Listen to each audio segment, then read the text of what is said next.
Welcome to Framework. I'm John, one of the hosts of Framework. With me, as always, the other host of Framework, Al. Good morning, Al.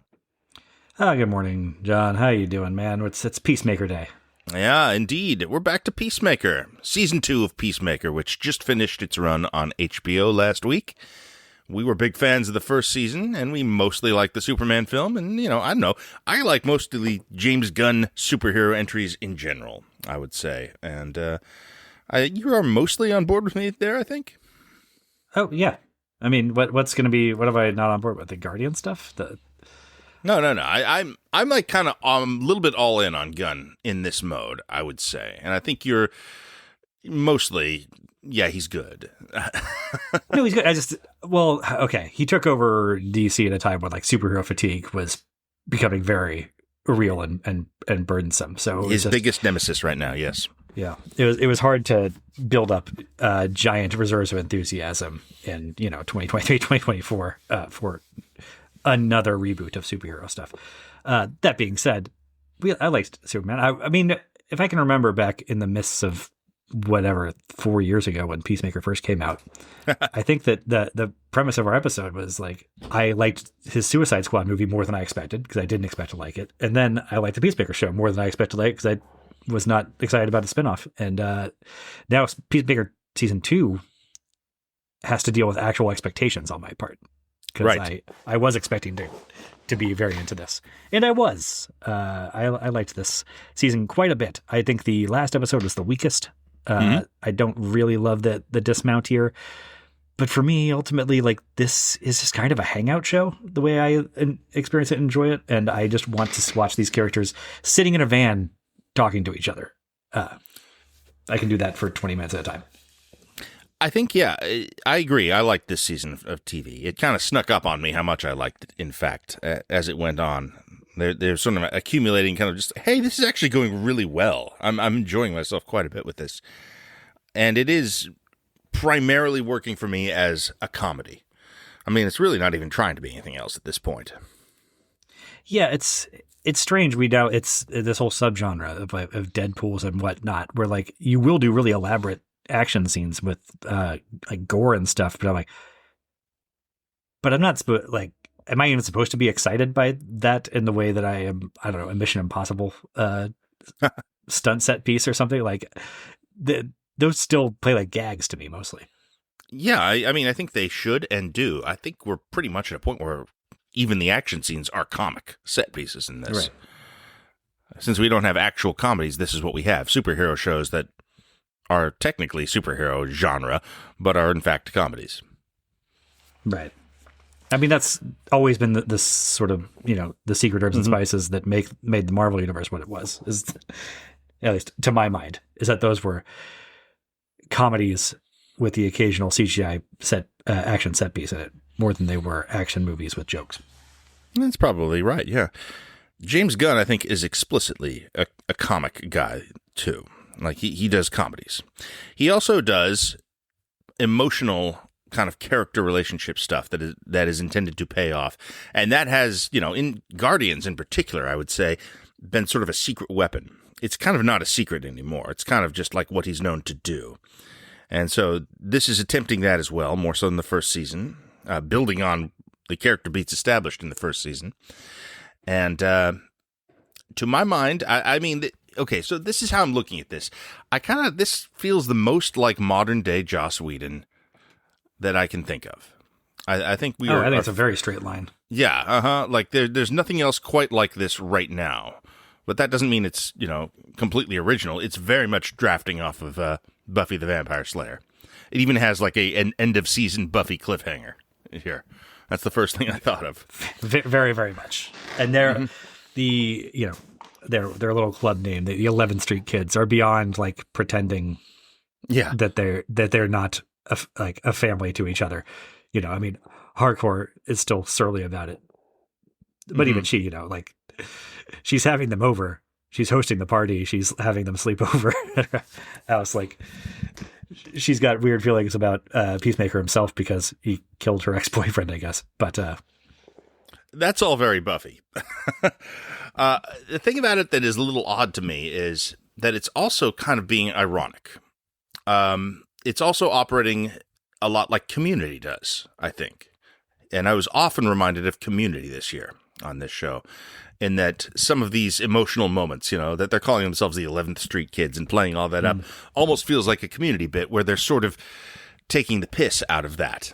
They're doing the thing, but with heavy air quotes around it to be like, like in a television show, and that Community kind of got away with that because I don't ever think it wanted you to take its emotional life seriously.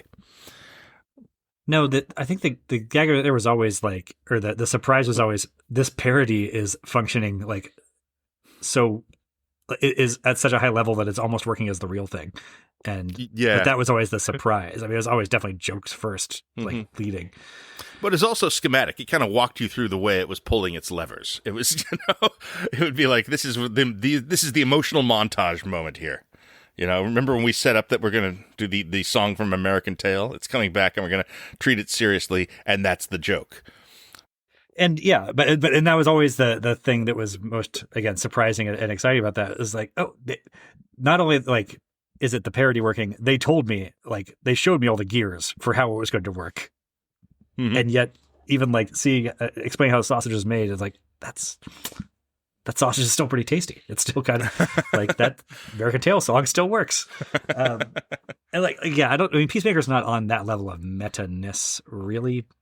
But for example, I feel like the Tim Meadows character could just be on Community as a Community character or a guest character on 30 Rock or any number of very goofy sitcoms of the last 20 years.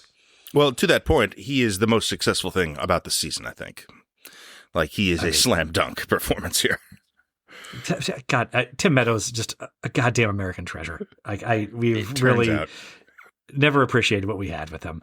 Just constant, very like value add to anything he shows up on is incredible. Like his Moneyball metrics, as far as comedy goes, are the best in the business. I feel like now it's safe to say.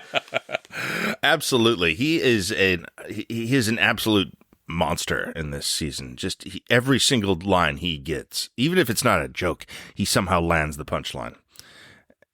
Remarkable top to bottom, and surprising how he's not actually much of the plot of the show or season. He is a side character. He has like one episode, his first episode, which kind of focuses on him, and then he's just part of the ensemble.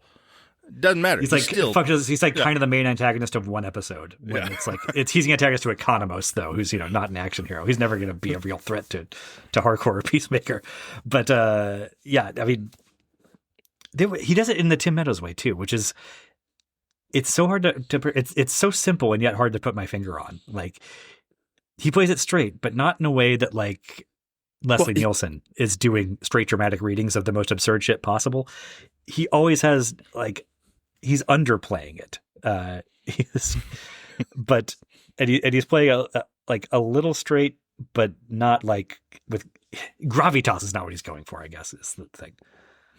There is an irony to his performance that no one else can get away with. This is his skill that is like unreproducible. We talked about this a little bit when we talked about John Carpenter, I guess. But it's a tough flavor to control, which is somebody who kind of comments on the thing while remaining within the thing himself. Like a Snake Plissken character almost is how he operates, and he's so goddamn good at it. And this is like what he does in everything. This is what he does in Walk Hard, which is an incredible comic performance. He's so fucking funny in Walk Hard, and it's what made him like the best straight man that SNL ever had. Yeah. I don't know. He was on with Phil Hartman, but even still, like, I mean, that was one thing in Phil Hartman's repertoire, I suppose. But right, there's a scene in this season of Peacemaker. I think it's in that introduction episode where he's making fun of Vigilante and calling him a nerd and saying, "I bet he was into Pokemon," and it's like, I wasn't into Pokemon. I was too busy getting laid, and that is just like from a writing standpoint, that's pretty weak sauce. Honestly, that is a joke and a punchline from 20 years ago, and he makes it hilarious. He makes it all work. Right, because the character is too old to be doing that, and so it sort of makes sense in a context that he's pulling it from 20 years ago. And also, because Tim Meadows can walk this line, nobody else can. We get to the end of the season, I still don't know to what extent that character is like knowingly fucking with people. Like, is there any truth to that story he's telling? When he's in the final scene, when he's finally quizzing Vigilante on spider facts, is he knowingly feeding him bad information just to amuse himself, or is he believing these nonsense facts he's getting from a nonsense website wholeheartedly? I don't know, and that is the line that like nobody else can walk quite as well as him, and it also should be maybe like aggravating after a while, and yet I find it delightful all the way through. I think that's what that irony is buying him here, is that you never know if he's fucking with you. And he's the standout of the season. I think it's impressive considering he wasn't in the first season. He is now something that I fully identify with this brand, and will be disappointed if he is not in future seasons or in other some context. Build this season, right? He won't be next year. I think they figured out what they had. Yeah, I mean, like kind of like with Steve Agee from season 1, season 2. It felt like they figured out, like dialed in how the best possible use of Steve Agee, and he's much closer to a co-lead of the second season than he was of the first season, and really pulls it off too. Like he lifts all the dramatic stuff they need him to do, and he's still very funny. He has some set piece comic bits too that all work as well. His monologue at the final episode is probably the best part of that episode. The bad joke, you mean? Yeah, the distracting sequence is probably my favorite part. if not the Tim Meadows speech, now that I think about it. I also loved him strapped to the chair in the alternate dimension, just sort of being consistently unheroic throughout the big confrontation there. And again, it could be kind of an easy joke, but they just know how to play with him, like what rhythms to use with all these people now, and it all works great. And of course, we still have Vigilante running around, just knocking down threes from outside the arc, whatever. Very much. I think they didn't know what to do with him much this year, but yeah, he's still an assassin. Yeah. But that's the way that the show is a hangout show. Mm-hmm. It does not bother me that they don't know what to do with some of the characters and that they keep them around anyway, because that fits these people now being the family they are. Mm-hmm. They're not going to discard Adrian the Vigilante just because they don't have a use for him. They True. Just have to bring him on. Adebayo also suffers from this, I think, this season. They don't have anything for her to do. She has a scene where she tearfully breaks up with her wife, and it comes out of like nowhere. It's just like, what? We didn't set this shit up. What is this about? And it seems just to give her something to do. Yeah, they set it up enough that I'm like not confused as to what's going on in that scene. Right. But that's part of the whole final episode. Feels like, okay, they wrapped up the story of the alternate dimension and of the season, such as it was, has all been wrapped up. And now, somewhat. It's come to a plateau, at least.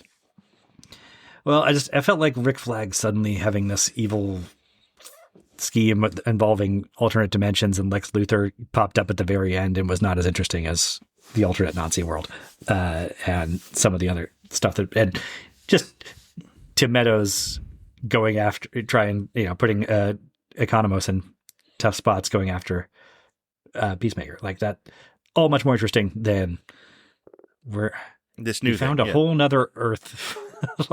Also, it's so absurd on its face. We found a whole new alternate world full of abundant resources, and the thing we're going to do with that is turn it into a desert island that we just strand prisoners on. Like, we could use more, more trees and water. If they just found the weird candy monster planet and that was the only thing they had access to, that would be much more profitable than the prison planet. The prison planet was more like the zombie planet or something more like, apocalyptic. Lex Luthor already has a prison planet. That too, yes. Just like, I gotta think, like, the fishing licenses alone would be worth more than using this as a prison. This is the thing. Okay, so I mean, we're talking about this, like, this does come up in the last episode, and it is kind of like a new thing, a pivot, and there's some neat ideas there. I like the idea of finally going into these doors and seeing, gigantic tower-sized skulls crushing the civilizations. All that's fun. But it is a new thing and very much feels like here's a setup for the next Peacemaker or whatever adventure. In the way that Marvel always has done. I guess this is more of a, it's a lot longer than the usual post-credit scene, but it does not help when it comes to superhero fatigue and being like, okay, we're keeping plates spinning. We're doing a lot of the stuff we've become quite accustomed to in the last 15 years. It also felt like there was some unfinished business. I think that compounded that feeling with, okay, we conspicuously left his brother alive in the other universe. So it seemed like, well, obviously he's going to come through looking for payback in the finale. And as he got down to like the last 10 minutes, I'm like, is he really not coming through? Are they going to have him showing up with his own army like the Stinger? It didn't even do that. I also like, it seemed like, how you went to that whole other, you had the conflict between Flag and Peacemaker over Peacemaker killing his son, and then going to an alternate universe with an alternate version of his son, and we're not going to have Flag meet the alternate version of his son at all and get any sort of closure that way. It felt like things being left on the table to me. Yes, I would say I think a lot of Nazi Earth felt a little bit left on the table, not least of which, having two characters whose son that Peacemaker killed reacting to it in very different ways. Like, his alternate dad and Rick Flag Sr., they should have had a scene together, or at least been paired off in some interesting way, or contrasted in some way. I mean, part of this is I don't care for what they did with Robert Patrick. Kind of overburdened that character with a lot of weird contradictions and things to explain and make sense of in his last episode, and then he's gone. That it felt like they could have gotten more off the bone there. And that's kind of true of everything about Nazi Earth, really. Yeah. Well, I mean, the Robert Patrick thing was very pronounced. And this is where viewing it as a sitcom really helps sell any of this, because yeah, but they want it both ways though. Yeah, exactly. But like, conceptually, I do get some appreciation out of the gag of this is his dad as a actually healthy guy trying through this, and then Vigilante pops through and they just immediately murder him because they're fucked up, even though they don't come from the fucked up world. There's something to that, and so setting him up as completely and the irony of his dad in the world where the Nazis lost the war being a horrendous Nazi, and then in the world where the Nazis won the war, his dad's kind of an anti-Nazi good guy. And there's something interesting in that irony there, but they're trying to sell it in the course of one scene wherein he's just completely shrugging off the murder of his son. And that just does not land as vaguely human behavior in the slightest. Just so, yeah. Like that's my problem with it, really, it's all they tried to do it too fast. They tried to do too much too quickly, and it seems like there was room to spend more time here. The 3-episode run, I think it's 5, 6, 7. Was it an 8-episode season, right? Yeah, 5, 6, 7 are all about 35 minutes long, and I think you can use some time there. I think you have the latitude to spend 10 more minutes in each episode, and I think you have a much better rounded opinion of everything that goes on in Nazi Earth. It all makes more sense. It just seems like, why not do that? Why not give yourself the license to do that? And I appreciate the economy of it, but I find myself saying this is one of the rare superhero things that I wish this was longer. I think this needed to be longer. On the front end of it, I think the reason why you don't do it is because you're very limited in how much time you can actually spend in that world while putting off the reveal before it just becomes abundantly obvious that there's only white people around and there's swastikas everywhere. To speak as the defense counselor too, the actual reveal with like the Hitler mural on the wall did fucking slay me. Cena really sells that wonderfully, even though it's a thing a review I've been expecting for weeks. Mm-hmm. Well, the thing is, Adebayo is tasked with delivering the line, which seems to be kind of a big thesis statement for this, which is like, it's really surprising how this isn't much different from our world. Like I'm surprised things aren't more different here than they are. And I mean, for her, she's been in one house, and then she went outside and was chased by a mob down the street immediately as soon as people saw her. So it is quite different for her. It's sort of just, the writing hasn't been thought through fully there. Things like that. Like that, if that's what it's about, if it's about how Nazi Earth is very similar to our Earth in surprising ways, then you gotta kind of expand on that a little bit. And maybe it's, this is something that they finished shooting last year. Things have changed and made our opinion of how this is perceived maybe a little different than it would have been in a different world. So I don't know. Maybe it's a tough bar to hold them to, but you know what? It still was released this year. So yeah, but it's also, like I said, those things are in there. It's hard to it can be hard to ignore the type of thing you're talking about, or just like one of the most interesting things potentially there was Peacemaker realizing that when he had his big hero moment killing the terrorists, those were actually the good guy freedom fighters fighting against the Nazis. And he never seemed to actually catch up to that. Nope. To that fact at all. Mm-hmm. I thought we were headed for a reveal where Rick Flag Jr. was a leader of that group, like working from the inside against the regime. See, there's so much interesting stuff you could have done. Some redemption stuff there. Yeah. And that's, again, it feels odd to leave all that meat on the bone.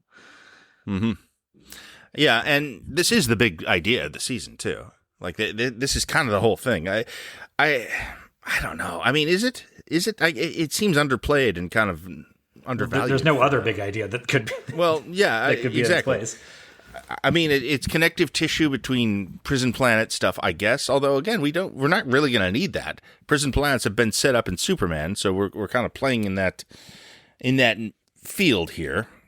But I don't know. Is anything necessary happen? Well, we won't know until the actual shows come out and how much of a part of the DC gunverse this is going to be. But yeah, I have more reservations. Despite being entertained, I think this totally works as a comedy. When it tries to do things that aren't comedy for me, I have reservations about this season. And I think it was weaker than the previous one. Yeah, and I kind of want to get off complaining about the structure and plot and all, because I said it entertained me as a comedy, which is the way I experienced it. And I was fully entertained throughout every 30 or 40 minute episode of this. Like this is my thing though, because it wants to be more than a comedy. It wants to be the full Joss Whedon experience here, and that's not easy to do. It's not a simple thing to just turn on a switch and have it all. And I think this struggled to do so. Yeah, well, I mean, I think in that vein, what Buffy tended to have, especially in stronger years, was a really good and imposing villain to work off of. Right, and this, by whatever design, did not really have that. I mean, it's sort of Flag Senior as the, I guess, overarching villain here. But in retrospect, yes. But that's it. He's going after them or to the extent he's going after anybody, he's doing it through odd oblique angles and not coming too directly at people for very much of this season. And it doesn't have a lot of one-on-one time with Peacemaker. And his motivations are kind of understood. Like you put him with Peacemaker, and you're like, yeah, actually, you have every reason to hate. Like you're perfectly justified in hating this guy. But then they want him to have this nefarious supervillain scheme that doesn't really track for me. So yeah, the whole point of kind of the Nazi world is that the potential villains there are more well adjusted than some of their counterparts in our world. I think that's where this season falls down on the superhero front. It's lacking a supervillain to really sort of tie the season together. Mm-hmm. I mean, I guess it's possible that's going to be his alternate Earth family for a while. They leave the possibility that they're going to. Well, I mean, I guess it's supposed to be a surprise that it's Nazi world, though. So maybe that's not even accurate. But I mean, again, there's no antagonistic. This is one of season. Yeah. But I still love this as a sitcom. So I'm not like we spent a lot of time just criticizing it there in a way like from the head. I don't really feel that in my. I don't have any upset to have directed this, really, because I just like watching these people interact, and they can just fuck around and do stuff like having Michael Rooker hunt eagles for 3 weeks, and I'm fine with that. Well, that's a good point. Like that is pure Community, the Michael Rooker stuff, and I think very successful. I mean, I rolled my eyes when he showed up, and I was like, oh god, this isn't going to work. It worked. It was totally funny. It was a really good stuff. I'm almost just like, I hope that's not his role in the DC universe, because he's dead and gone now. But you know what? It doesn't matter. They could just recast him, and if not, he's in his 70s. He doesn't need to continue doing superhero. Yeah, who cares? It was great to use him this way, and the bit where he goes on a spirit quest to see as an eagle is wonderful, because it makes him a lot more competent than you had imagined at first. I think that's really cool. And it doesn't lead to him doing anything, though.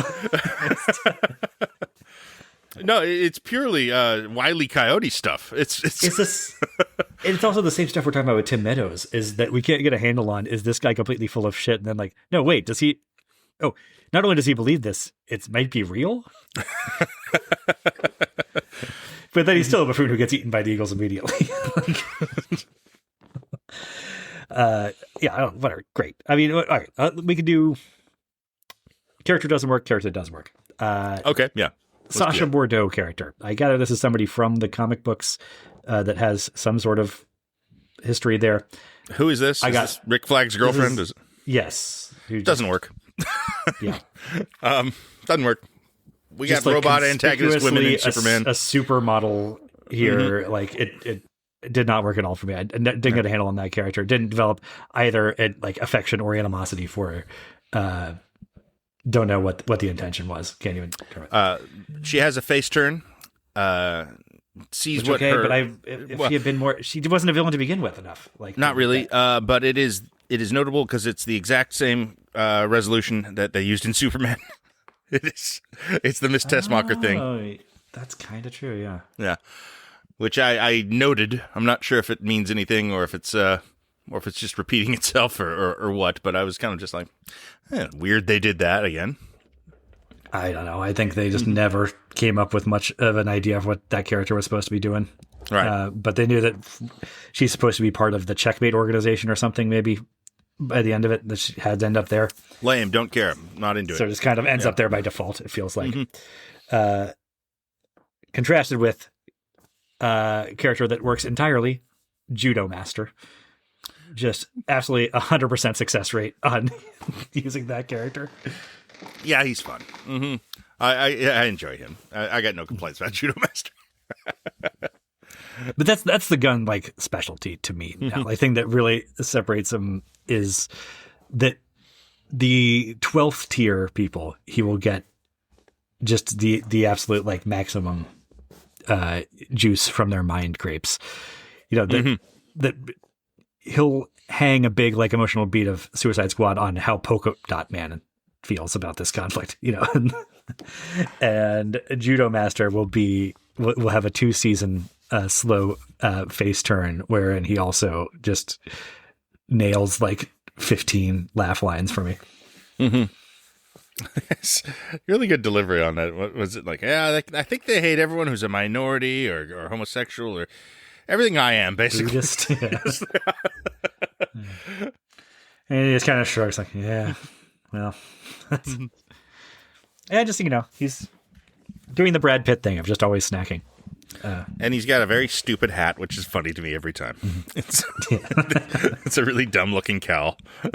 He never takes it off. Okay, so pass for him. Yes, thumbs up. Oh, that's it. I was just those two were the contrast. Was fair this enough. character didn't work. This one all worked for me in every scene. This one worked for me in basically 0 scenes. I mean, some of this is self-evident. Most people were on the every scene. Even hardcore or Adebayo that I don't feel okay, you don't have a super strong arc this season. Oh well, I thought hardcore is one of my things actually. I think there's a lot more hardcore than I needed. I'm not a fan of hardcore, to be fair. And I don't know how much of this is just the, it's the auteur's wife thing. Usually that doesn't bother me. I'm a big fan of Mike Flanagan's wife, for example. But in this case, I was like, man, this character's been different in everything she's appeared in.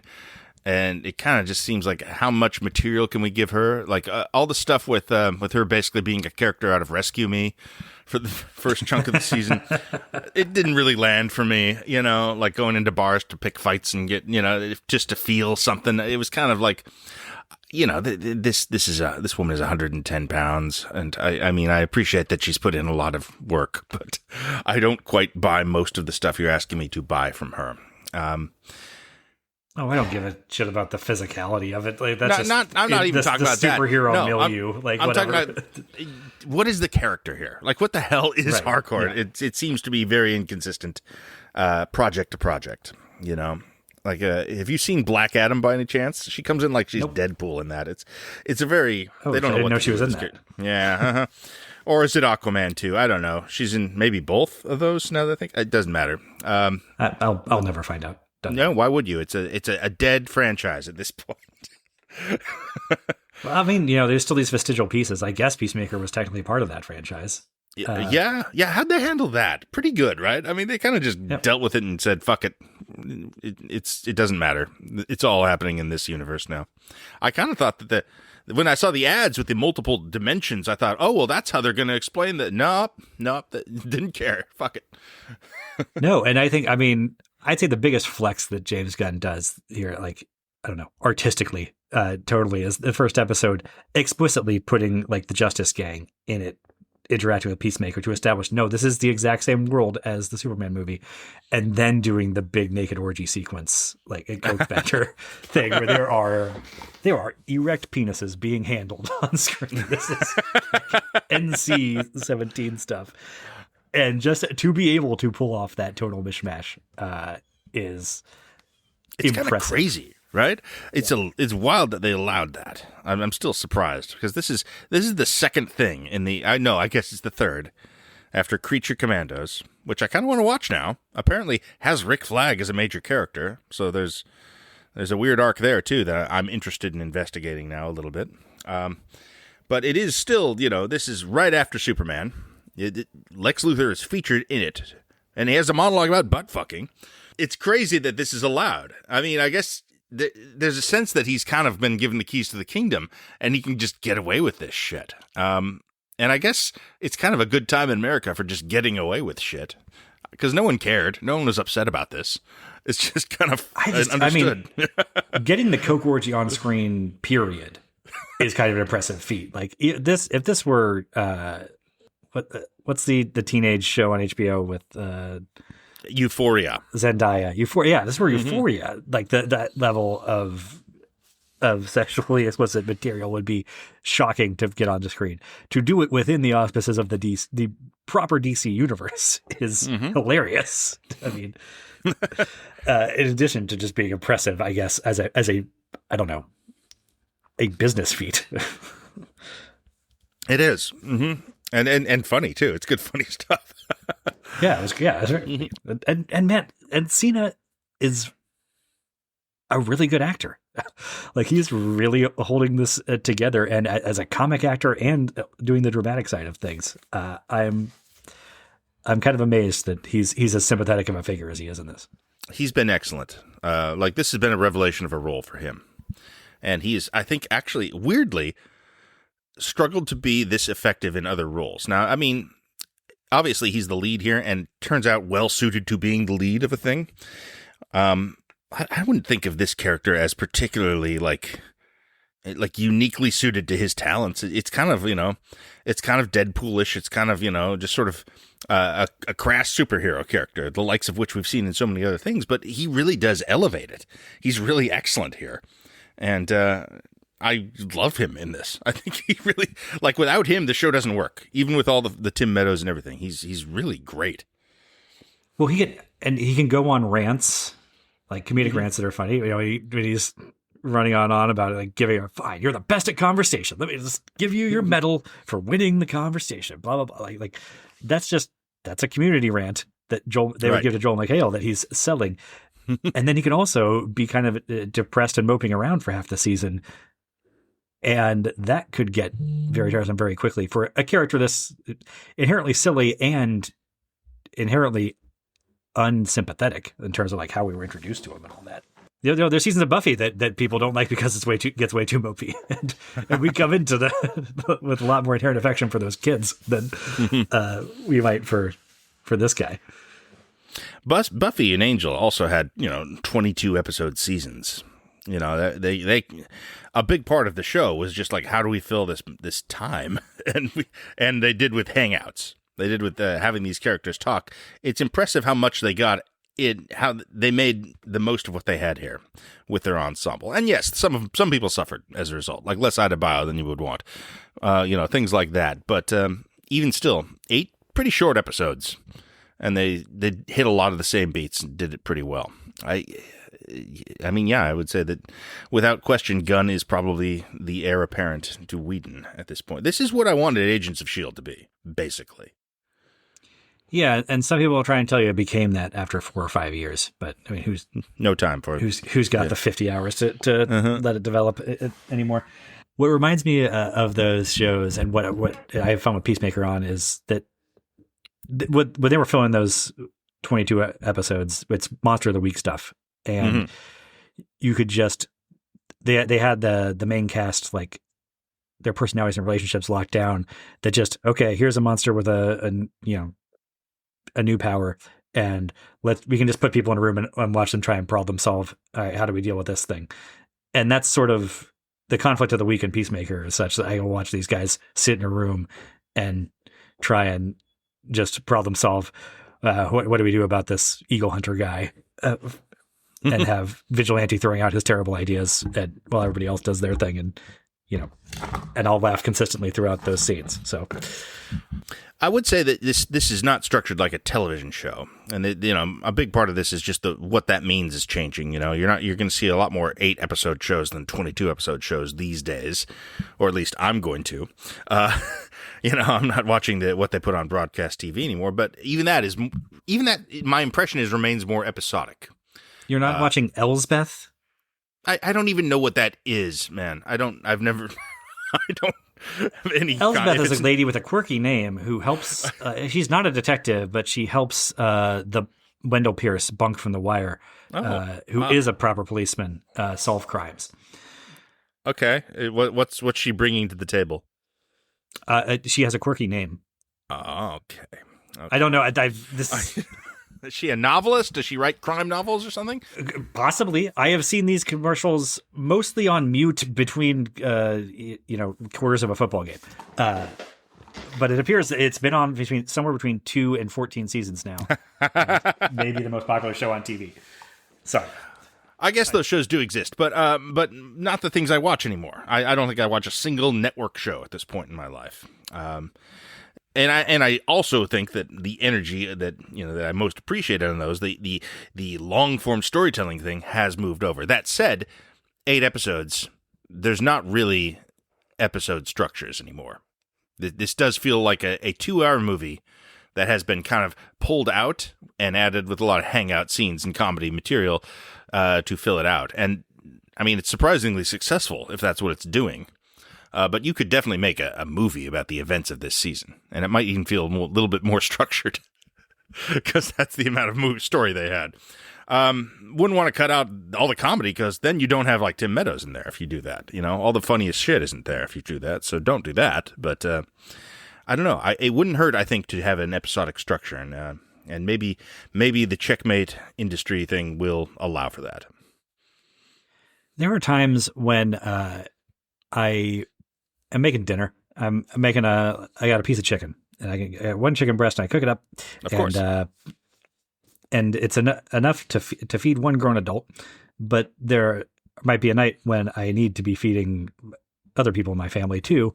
In that case, I can't just serve the piece of chicken, so I might have to chop it up and spread it out into, say, a quesadilla or a bowl of fried rice or something.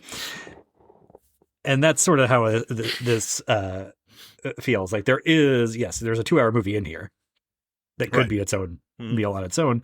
But instead we rationed it out into 8 weeks by just layering on cheese and whatnot. And it's pretty yummy cheese to me. So if the cheese is well prepared and you have the right amount of sauce and the right amount of onions and etc., then I don't see any problem with that. It might even taste better than the chicken breast on its own. It might. If Tim Meadows is handling the onions, then yeah, it's good. I mean, because he's probably getting cut out of the movie version. Absolutely is, and yeah, you wouldn't want to do that. And I don't think anyone's clamoring for a Peacemaker film anyway. This seems to have found its correct footing. Again, I do want to revisit Suicide Squad. I kind of curious how that performance plays now. Like if it at all resembles who this guy ends up being on the show. I think it does. I mean, they're not shy about like putting, flashbacks to him, to the scene where he kills Flag in the show. So they're not like trying to disown that as part of the backstory or as part of the, continuity of the character. But yeah, I don't know. I mean, we have a lot on our plate right now of other stuff we're doing.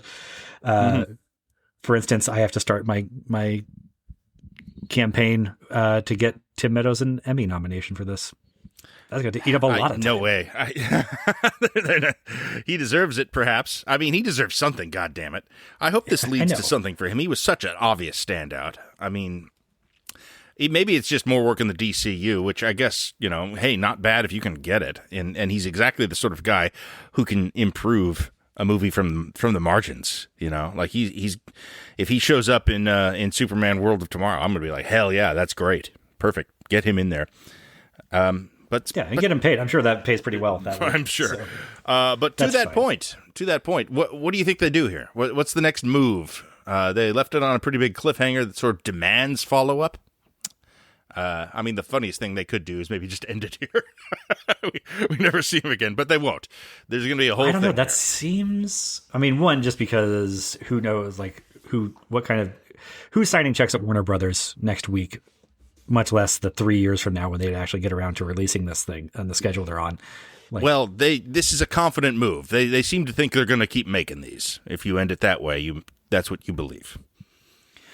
Well, or is it the type of move that you used to see sometimes back in the day where they would sort of like end on a cliffhanger, daring the network to cancel them? Like, right? Are you going to? You can't leave it hanging like this, can you?